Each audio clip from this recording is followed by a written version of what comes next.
Assalamualaikum warahmatullahi wabarakatuh.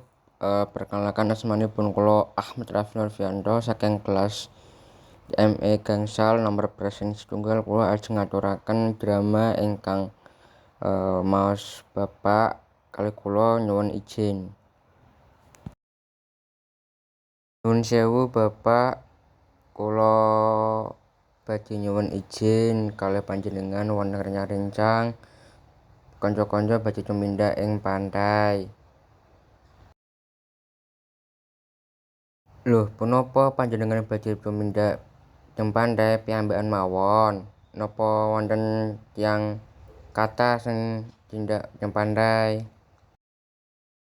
Kanca-kanca sekolah Bapak, kanca-kanca sekolah kanthi total wong gangsal menawi wong sekawan. Niku nggih kula rencang-rencang sampun ngaturaken transportasi lan panginepane.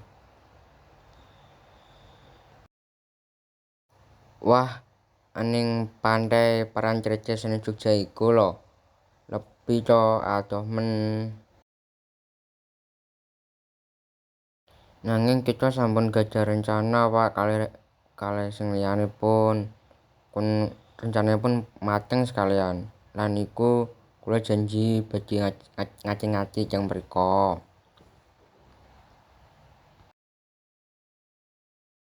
Duh, Nak, Bapak mboten sakadep nglarang nanging kersa ngendika liburan tampa pandherek napa meneh tiyang sepuh wonten teng mriko mboten saged tenang Bapak menawi mboten pilih papanan ingkang langkung saged mawon sing mboten ing pantai mriku.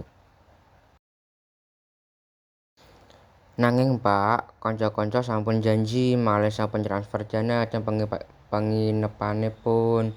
Menawi batal, kula nggih kadung mbayar dana punika.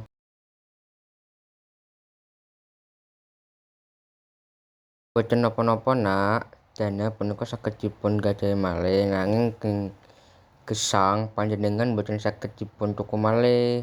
Bapak kersa panjenengan sae. Boten wonten ingkang boten dipun keparengake malih. Nggih pun Pak, kula nyuwun pangapunten kula badhe ngaturaken dhateng kanca-kanca beli kula boten saged nderek ingkang benjang isuk ing pantai Parancreces. Sendika ngandhutipun panjenengan. Matur suwun Nak, panjenengan sampun ngertos kersanipun Bapak. Mugi-mugi wekdal sajenipun saged liburan kanthi lancar ingkang tumindak kanca-kanca panjenengan.